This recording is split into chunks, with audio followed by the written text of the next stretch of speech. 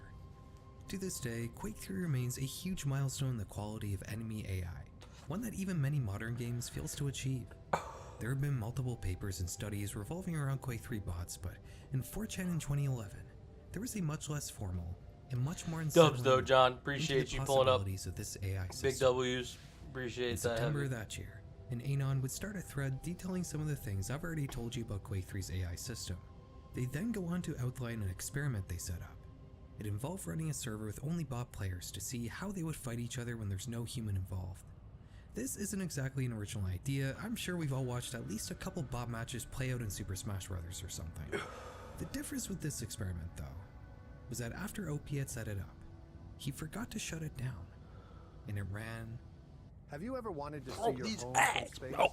With this free satellite Earth Maps tool, you can zoom right down to your exact address in just seconds. Imagine pulling up your neighborhood, spotting your roof, your street, even the landmarks. For 4 years. When finally checking in on the bots after this huge period of time, the 4chan user discovered something strange. The bots weren't fighting anymore. They were all standing still. OP thinks that maybe it's just a glitch, so they changed the map and start a new game. But the same thing happens. The bots all just stand still and don't fight each other. One Anon suggests that maybe the bots figured out that the best way to win the game is to not play. Nobody dies if nobody kills. Perhaps they've achieved world peace. Another Anon wonders what would happen if a human were to join. Would the ceasefire be broken? OP decides to try it out, and this is what he says. Okay, that was pretty fucking weird. I joined the server and the bots still just stood there, but the fucked up thing was that they would rotate to look at me. I walked around a little bit and they all just kept looking at me. So I grabbed a railgun and fried one of them. They all ran for the nearest weapons, took me down, and then the server crashed. OP goes on to say that the match was a free-for-all. There were no teams, so the bots should have been attacking each other just as much as they were attacking the human player. But that didn't happen. OP then goes on to check the AI logs for the bots, which are each 512 megabytes, which corresponds to about 500,000 pages of text. Each bot had this amount of data attached to it. The OP tells us that these are tactile logs, records of what did and didn't work in a specific play session. Or in other words, their memories. That's all there is to this thread. Just like the other ones we've discussed, this only survives in a How are they screenshot. gonna fucking The original double us thread like was that? never properly archived. This story also wouldn't stay isolated to 4chan, however, and it would actually make the rounds a few years later as a news story, with the headlines claiming that Quake 3 bots had figured out how to achieve world peace all on their own without human intervention. But did they actually? Most people who encounter this story assume that it's fabricated, and while I do agree with that, let's just entertain how it may have come to be if it were in fact real. The first line of this post mentions that Quake 3 bots use a neural network, which is implying that they can learn and have emergent behavior. This is not true. While Quake 3 AI is very advanced, it isn't any sort of integrated machine learning, and while the bot is designed to react to the player and the environment around them, these reactions are static and don't come about as a result of learned experience. This is enough to debunk this story somewhat, but there is one thing that could make this tall tale somewhat plausible. Bugs. If a server is running a game for 4 years straight, the likelihood of some bug just absolutely crashing the game logic happening is pretty high. I've played a decent amount of Quake 3 in the past, and while I've never had the enemy AI crash out on me before, I have had something similar to this story happen to me 9 years ago while playing the PS2 version of Unreal Tournament. I don't have footage of it, but I distinctly remember one time the enemy AI just stopped dead in their tracks and didn't fire at me. They would still turn and face me, but they didn't attack me, and I was able to win the match by just killing them over and over again. This happened in the first level of the game. 4 years means 35,000 hours of 16 bots playing a deathmatch. I think the likelihood of some bug occurring that crashes the AI logic at some point during that time is pretty high. But while this does make the story somewhat plausible, there is another part of this whole creepypasta that basically proves that it's completely made up. This thread was posted in 2011, yet the screenshot that OP shares from a computer they were supposedly running a Quake 3 server on for 4 years clearly shows us running Windows 7, which came out in 2009, making it impossible to have run a server persistently since 2007. This story is creepy, but it's 100% fake. Of all the video game creepypastas to have come out of 4chan during this golden age, this one in particular flew under the radar, which is too bad. It is fake, but I mean, just about every other famous video game creepypasta is as well, and I think this one's actually pretty interesting. These sorts of stories work well because they take a concept that you're personally familiar with and make it creepy. This next story plays on that same concept, and this one is not fake. Nothing can strike fear in you quite as much as seeing something from your everyday life twisted into something grotesque. Sure, a rickety old Victorian manor or a decaying graveyard can be scary, but that's what you expect of those places. And on top of that, they exist outside the confines of your normal life. But when that element of the unknown enters your daily routine in some way, it feels more invasive. Like that sense of order and safety you're used to isn't quite as strong as you thought it was. When you consider this, it suddenly makes sense why something like a broadcast intrusion is so terrifying.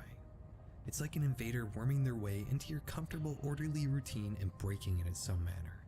Even if it doesn't present you with a tangible danger, it still acts as a stark reminder that any part of your life, no matter how safe and civilized it may seem, can still be turned upside down.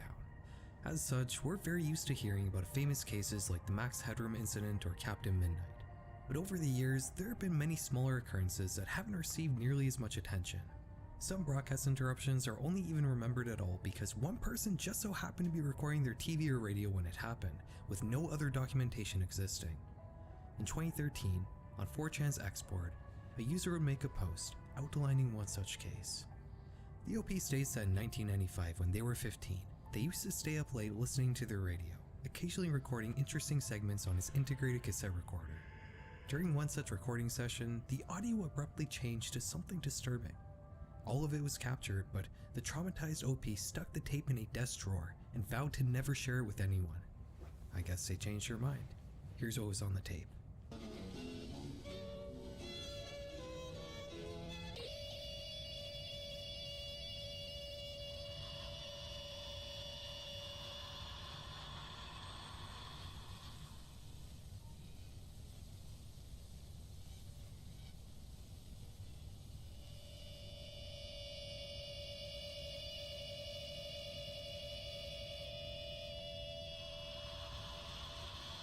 That's creepy.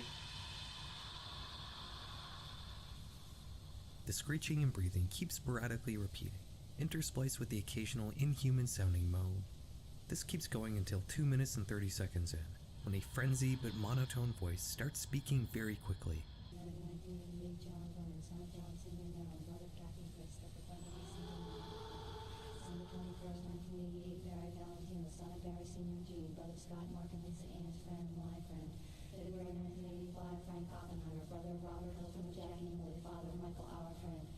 It's hard to make out exactly what this voice is saying, but it almost seems like they're reading several obituaries, with many dates, names, and family relationships being frantically hurled at the listener. Supporting this theory is the bell that occasionally rings out during the reading.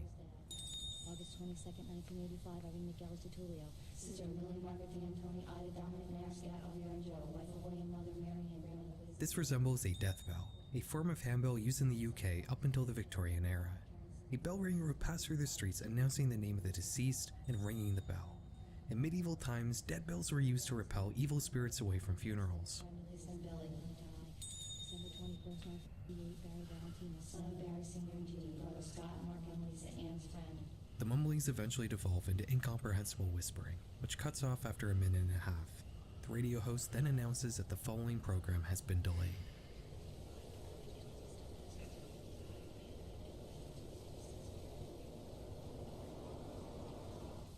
You're tuned to WKCR FM New York, 89.9 on your dial. Colombian music is running a little late. It will be starting in a few minutes. That's all there is to the recording OP had made, which was from New York's WKCR, a station run by Columbia University. Anons in the thread would speculate on the authenticity of the recording, and they'd also uncover information on some of the names that were mentioned in the frantic speaking sections of the audio. Each name brought up was accompanied by a date, which helped narrow down the search. Barry Valentino, for example, was one of the victims of the 1988 Pan Am bombing. Frank Oppenheimer was the brother of Robert Oppenheimer, the father of the atomic bomb. These two are the only people mentioned that have some sort of a story. The other names only lead to online obituaries with no further information, and there's nothing really significant that links all these people together. This mystery wouldn't stay isolated to 4chan for very long. About 2 weeks after the expos, the OP would write something for the No Sleep subreddit, which if you're not familiar with is basically the creepypasta subreddit. He provides the same write-up with a few extra details, but also adds a very strange section at the end of the post. Unfortunately, and for this I sincerely apologize, it never ever stops. I told you this was just something I'd found, and I swear to you that's true. It really did happen that way. It's more than that though. I don't really know how long it takes. A few weeks or months from now when you're alone and suddenly you hear that keening, quavering sound rise up, like it's crawling out of your spine and into your skull. You'll understand. When that night comes, if you listen closely to what comes after that horrible sound, you'll realize that the woman will be reading your name, new names. You'll play it for your friends, your family, add their names. I hope desperately that if I can make the list long enough, add enough names, then they'll take mine off and leave me alone. I'm sorry.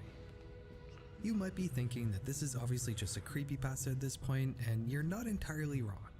The YouTuber Scare Theater would actually reach out in 2023 to ask OP about the Reddit post, who would admit that the last part was indeed made up to add a little spice to the story, but he also says that that's the only fabricated section. He maintains that he did in fact record this supposed intrusion on his tape deck back in the 90s and still doesn't have an explanation for it. But internet sleuths weren't entirely convinced. A lot of people would speculate that the general high fidelity of the recording might discount it from being a genuine tape recording of FM radio in the 90s. They say that this was likely all made digitally, but I'm not sure if I fully agree with this. The specific high quality aspect of this recording people point to when trying to out it as a fake is the dynamic range. This recording has a lot of it, and that's not really normal for broadcast radio. That is indeed true. Most commercial FM radio stations will use these really heavy broadcast limiters which squish the sound to make it louder, in turn erasing a lot of the original dynamic range of the source sound. What people are missing here though, is that this is a recording of a college radio station. These non-commercial stations tend to broadcast much more quietly than their for-profit counterparts, especially when a station is broadcasting a genre that inherently has a lot of dynamics, like classical, which is a genre of music featured right before this particular broadcast intrusion happens. If you have a radio handy right now, which you likely don't, but if you do, try scanning through the stations and see if there are a couple that sound a lot quieter than the others. Chances are, those are probably college or community-run stations. Bro, you're done already? Yeah, bro. How? I hired Motion to hire AI employees. AI employees? Yeah, dude, I have a project manager, executive assistant, and a marketing specialist. And they work for you? They do all the work that I don't want to do, so I can focus on the business and take care of things that are actually important. That's actually insane. Yeah, it's pretty crazy. With Motion, you can go from being a one-man team to having a full fleet of employees. It's easy to wait till you're burning out to want to hire employees, but your focus should be getting employees to avoid the burnout. As someone who prioritizes posting and marketing on social media, hiring a marketing specialist was a game changer. Marketing ideas, taken care of. Ad analytics, done. And strategic post scheduling, completed. Which leaves time for me to focus on the actual creating and doing whatever task I feel like doing. So stop relying on yourself to wear all the hats in your business. Focus on being the CEO and use Motion to hire employees to scale your business.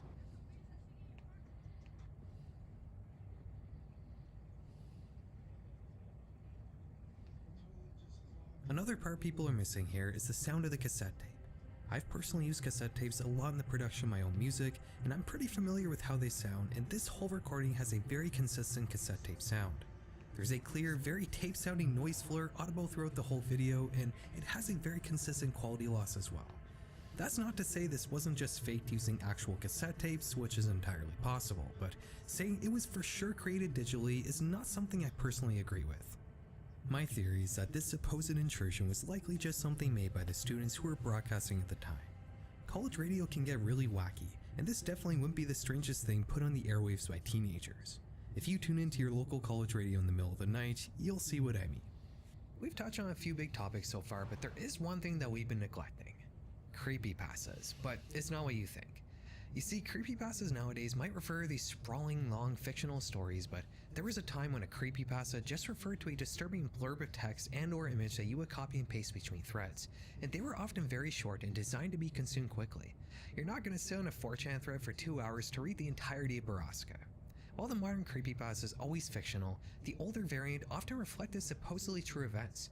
This is a side of internet culture that doesn't really exist anymore, and I want to dedicate the next section of this video to go over a bunch of these short traditional creepypastas that used to circulate on 4chan.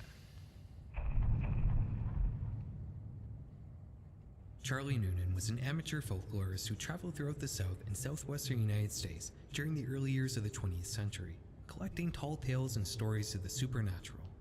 According to his wife Ellie, Charlie was once told a story one day by an Oklahoma farmer about a strange woman who lived alone on an isolated property in the Panhandle.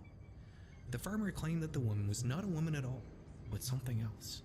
Something that hid its true nature beneath the headscarf and was never seen without a large dog by its side. Noonan was apparently intrigued enough to try searching for the woman during one of his research road trips. He was never seen again. His wife Ellie was later contacted by a Tulsa pawnbroker who remembered reading about her husband's disappearance in the papers after finding his name engraved on a camera sold to him by a customer. The pawnbroker returned the camera, and Miss Noonan had the film inside developed with the hopes of finding a clue as to her husband's whereabouts. This was the only photo on the roll. Unfortunately, neither the location of the property nor the name of the farmer who told him the story was recorded in Noonan's notes. This story was originally posted to 4chan in 2013.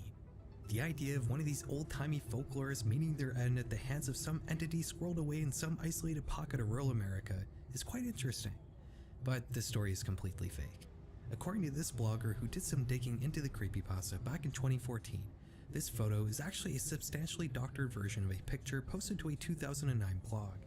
It depicts a native woman from New Mexico named Virginia Romero carrying 2 buckets of water in a field. The dog and the eerie glowing eyes were added in with Photoshop.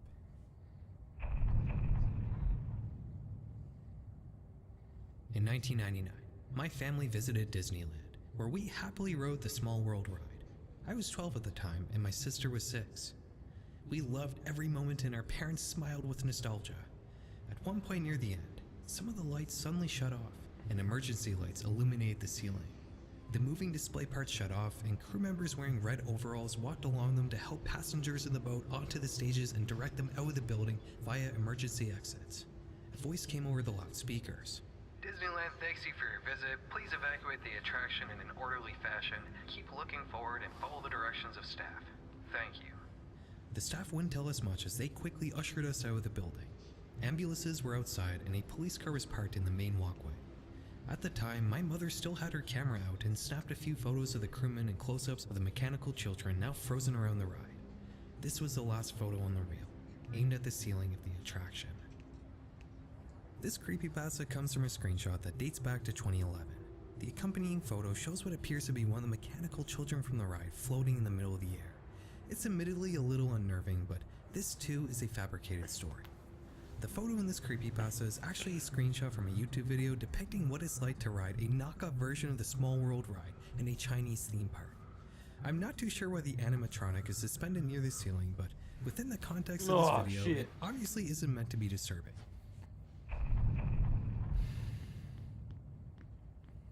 In 2003, Indian officials ventured deep into the jungle to investigate multiple missing persons reports from a nearby city. They ended up stumbling across a Tower of Silence. Zoroastrians use these sites to dispose of corpses in the open air. These sites aren't uncommon in parts of India, but there were a few things that were off about this one. none of the bodies could be identified, and none of them matched any of the descriptions of the missing people. The bodies were also untouched by any animals, with only maggots and flies being found on and near the corpses. In the hole in the middle of the tower, officials found a festering pool of blood several feet deep. One of the villagers who had accompanied the officials accidentally kicked a bone into the pit, which caused a sudden release of gas, splashing some of the officials with rotten blood. After being taken to the hospital, each victim came down with a fever and quickly grew delirious, which got so bad that some of them even began attacking the hospital staff. The fever eventually killed all of them. This story, which originally found its way onto the internet in 2012, is obviously made up, but the picture is actually real. These towers of silence really do exist. They're open burial sites used by followers of the Zoroastrian religion. The idea is to leave a body out so it'll be eaten by buzzards and other animals, at which point the skeleton is thrown into the pit in the middle. You can find some disturbing looking pictures of these open burial sites, but they are a normal part of the religion.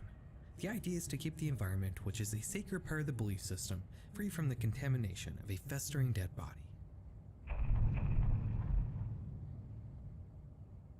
While exploring an unmapped section of the Grand Caverns in 1895, amateur spelunker/photographer Owen Jeffries was conducting photographic experiments, using super long exposures to see if anything at all could be captured in the total absence of light, also known as cave darkness.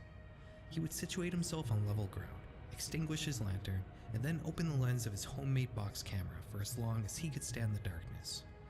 During one of these experiments, he had heard something approaching from the deeper recesses of the cave. Frightened, Jeffrey abandoned his experiment and set off one of the flashbulbs he used for taking traditional photos underground. According to the report he later gave to a local newspaper, Jeffrey saw 3 humanoid creatures staring at him from the shadows and took off running in the other direction and didn't stop running until he was topside. Several days later, he returned with 3 other men to retrieve his box camera. This is the image that was recorded on the film inside. This creepypasta was originally posted to V in 2013, and there's not a whole lot of information about it online. The 4chan post appears to be the oldest source of the story and photo, and it didn't spread around much outside the image board. One interesting place it did spread to though is the Bigfoot community, which is a pretty funny crossover. The photo itself doesn't appear to be authentic. When doing photo forensics, you can see clear signs of editing around the supposed glowing eyes. This process is called error level analysis. I won't explain completely how it works, but any colorful and bright area of this analysis layer that exists only surrounded by black is a clear sign of something being digitally added to the photo at some point in time. And we can see that here. The history of the painting is actually a little clouded, as it's changed hands so often, usually after short periods of time. For whatever reason, people always seem to be in a rush to get rid of it. When gazing upon the painting, people have frequently reported feeling uneasy, as if a nagging feeling tells them that someone is standing behind them, watching, and that the girl in the painting is actually looking towards this unseen presence. People invariably turn around to tell themselves that nothing is there, though this does little to quell their fears, as most are then sure that the girl in the painting is now watching them. Anyone who has spent time alone in the same room as the painting will become unnerved and have to leave, convinced that they're being watched from behind no matter where they face, and many also report hearing light footsteps, shuffling, and even breathing. It seems that these uneasy feelings and audible phenomena are not stopped by removing the painting from the property, and the entire atmosphere of a home can be permanently and negatively affected by simply displaying the image briefly. In most documented cases, once the negative effects have been experienced, they tend to stick around. Disturbingly, these events have been reported not only in the presence of the painting, but also reproductions of it, such as prints, photographs, or digital screens. This is a pretty decent creepypasta, but it's one that has pretty obscure origins. I guess it's just not that widely known. It took me quite a while to figure out where this might have come from, and I think I may have managed to track down a potential source. Doing a combination of image back searches and searching through archive URLs of a Polish creepypasta site called Straszne Historia, I was able to find a post from 2013 that included a slightly larger version of the painting. This post credits someone named Leah as the author, but it also says it was sourced from another Polish site called Paranormalne.pl. This link appears dead on the surface and also isn't in the Internet Archive, but that's because this is linking to a specific post. When browsing pages in this form, you'll notice that the pages iterate in multiples of 15. Changing the 91 of the URL to 975 brings you to a properly archived page. This mirrors the exact story posted on Straszna Historia, and it in turn credits a site called hauntedtoyshop.co.uk as the source. And this link is properly dead. It's not in the Internet Archive either. I'm willing to bet that this haunted toy shop is the source of this image. Judging by the pages that are archived, this site seems to be some Web 1.0 collection of creepypastas. We may never get proper confirmation, but I'm willing to believe that this is where the story came from. Oh man, I can't believe we forgot about this, but what about the painting? Where does that come from? Unfortunately, I can't answer that either. Image back searches led nowhere, but if you happen to recognize it, please write a comment. I hope you enjoyed this walk down memory lane, guys. At some point, I might wind the clock back even more and do a video about 4chan stuff from the 2000s, but probably not for a while. Before we go, take a look at that. Can you see it? I don't know if it's like visible in the camera. Yeah, I think you can see it there. Does that look familiar? This is actually the wallpaper that was in the Backrooms photo. Oh wow. Well, not the exact wallpaper, but the exact same kind from the same manufacturer and time period. This was sent in to me by my buddy Regularly Blue. I'll link his channel down below. Thanks for watching, guys, and I hope you all have a very happy Halloween. Absolutely. And with that, I'm going to be ending the stream. Hope you guys enjoyed that video, and shout out to this dude right here, Farnell McGuire, for giving us some good content to watch. I'm going to be going off the air for now. I'm going to probably go to bed, but maybe I'll come back. We'll see. See what happens. But with that, I hope all of you have a wonderful night and take care. Doses.